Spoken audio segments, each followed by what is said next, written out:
Hello everyone, and welcome to the 2014 Berkeley Jefferson Master Gardeners TomatoFest. I'm Randy Sine, and today I'm going to talk to you about cultivation of tomatoes. And it's the whole life cycle from starting from seed to saving seed and everything in between, like transplanting, growing, caring, harvesting. And some of you may be saying, well, why should I listen to that guy? Well, I have a little bit of experience. Well, actually, I have a lot of experience. I've done a lot of research, and I've had a lot of success. And just to illustrate my success, I always have to do this. Drag out the old ladder picture. Oh. And I'll take this around. Oh my gosh. Show you, take it, hand it around, and stuff like that. Okay, So, we've got to talk about this cage fence thing. yes, I use cages, and Oh my that is God. absolutely part of my talk. Standing on top of it. And just to say that I do not just rely on past successes. This picture was taken yesterday evening in my side garden.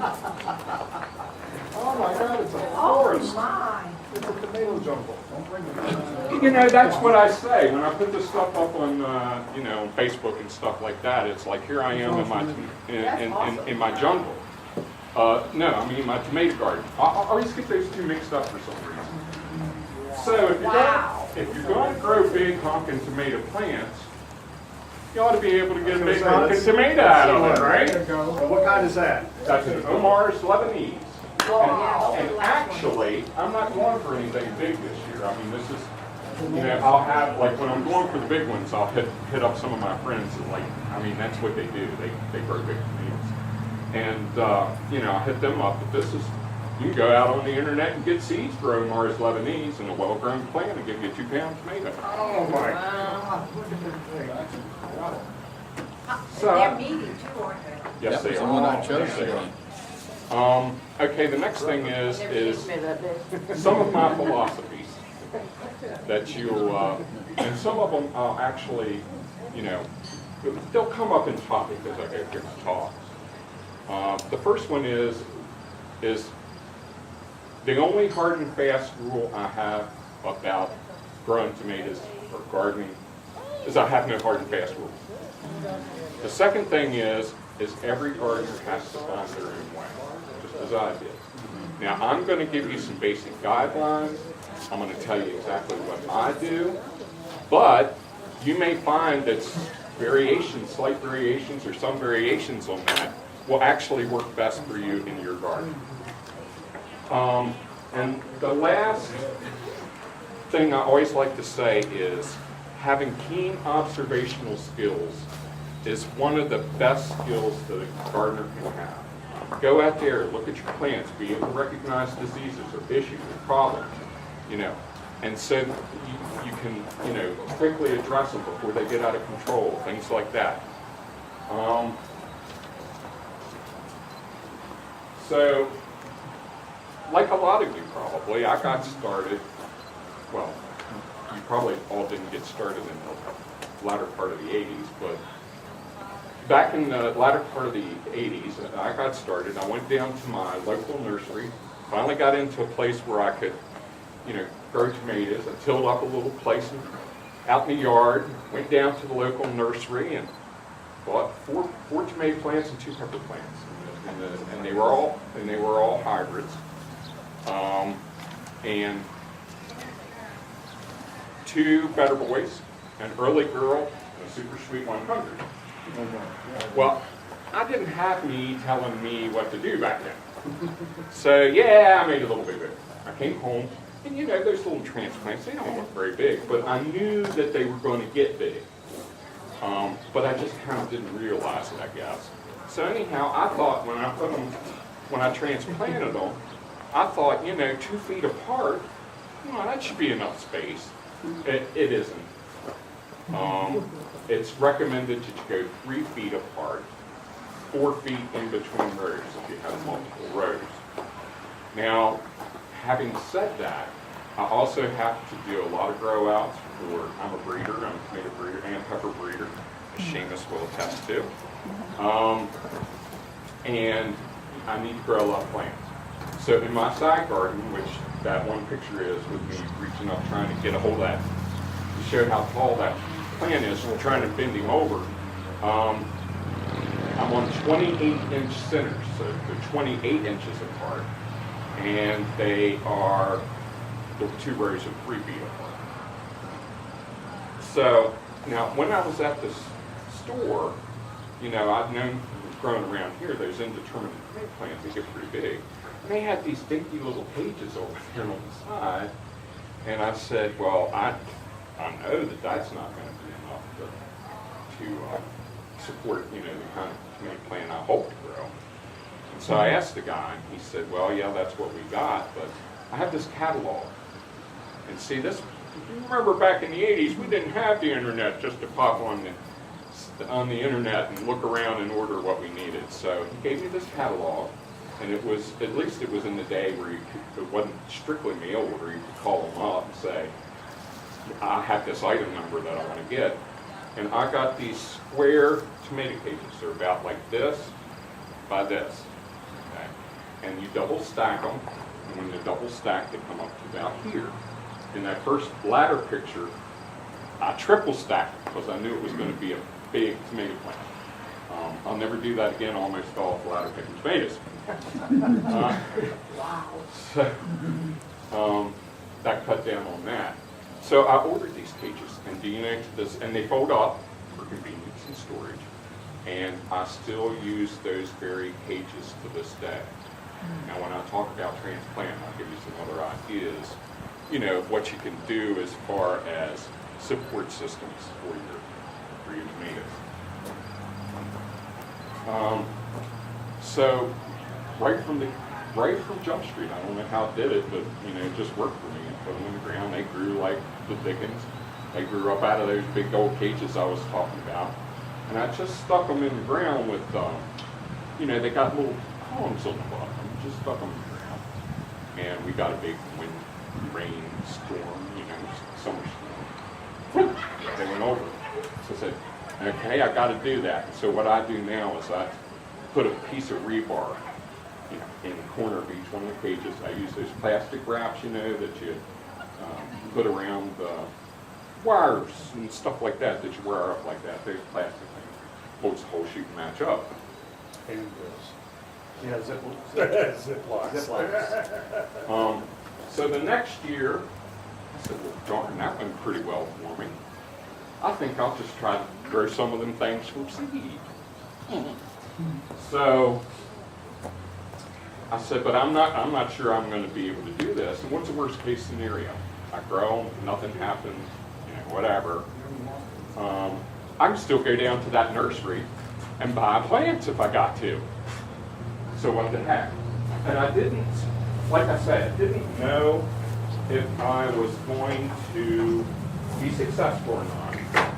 So what I did was I took one of them, just took an old, I don't even know if this company still makes this thing anymore or not, but I just took a little old butter dish and a drill bit, and I drilled holes in the bottom of it. I'm a big Dr. Pepper drinker. So back in the day, I don't know if y'all remember, back in the day, the old 64-ounce containers had these black things on the bottom.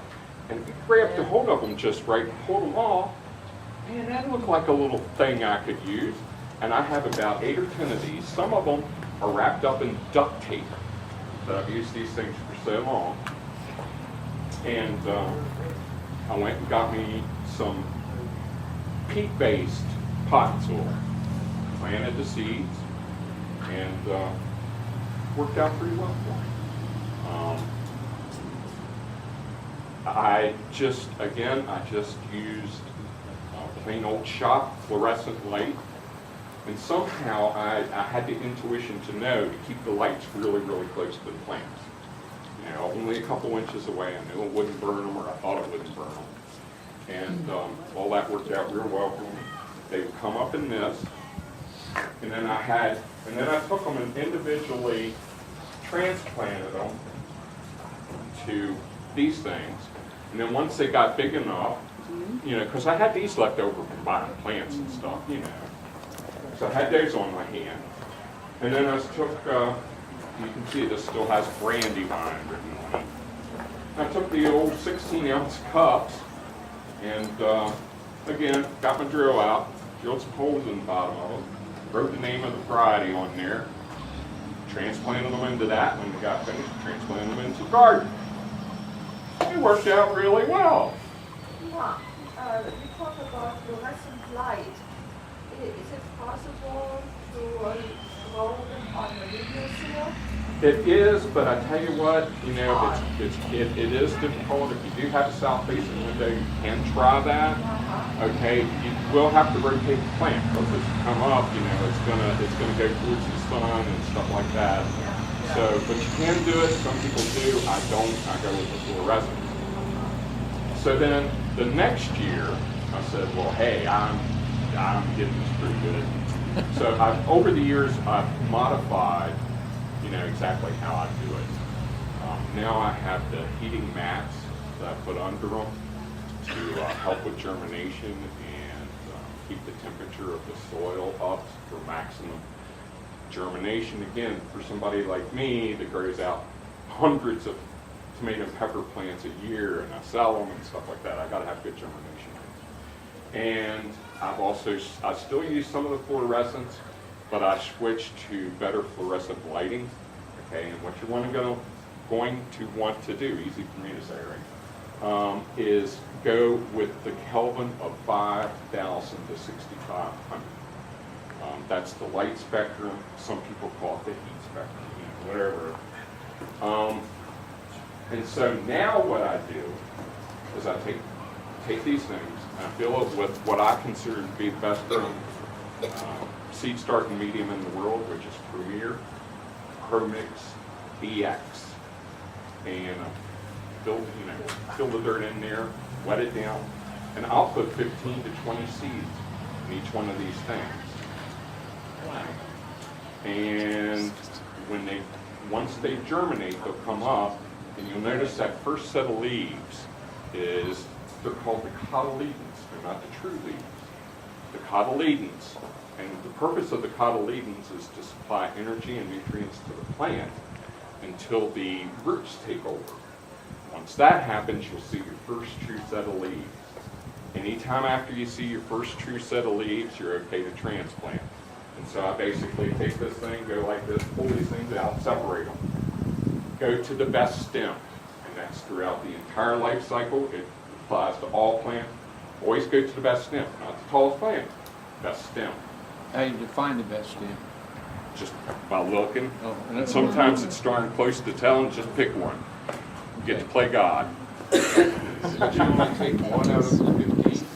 I will pick, depending on how many I want to grow out or how many I'm planning to sell. In other words, what I will do is I will take 2 to make 4, 3 to make 1. And when I get up to, bigger numbers, then I'll have 2 or 4 extra plants per variety. In case, any of them turns out to be a run, they don't perform like they should, I still have, just by doing those couple extra numbers here and there, you should have enough that you got a good plant. So you start out 15 to 2 or 15 to... Well, if I'm putting 15 seeds in, I'm probably going to go 6 or 8 or 10. So you're expecting about 50%. Well, I generally get higher germination rates, especially from the ones I save. I just, eliminate what I don't want. I always want to have extra to, that's the thing. What if you do have poor germination rates? What if you want to grow 8 plants and you plant 8 seeds and only 6 or 4 of them come up? Well, then you're out of luck. But if you plant 15 seeds and only 8 of them come up, hey, that's cool.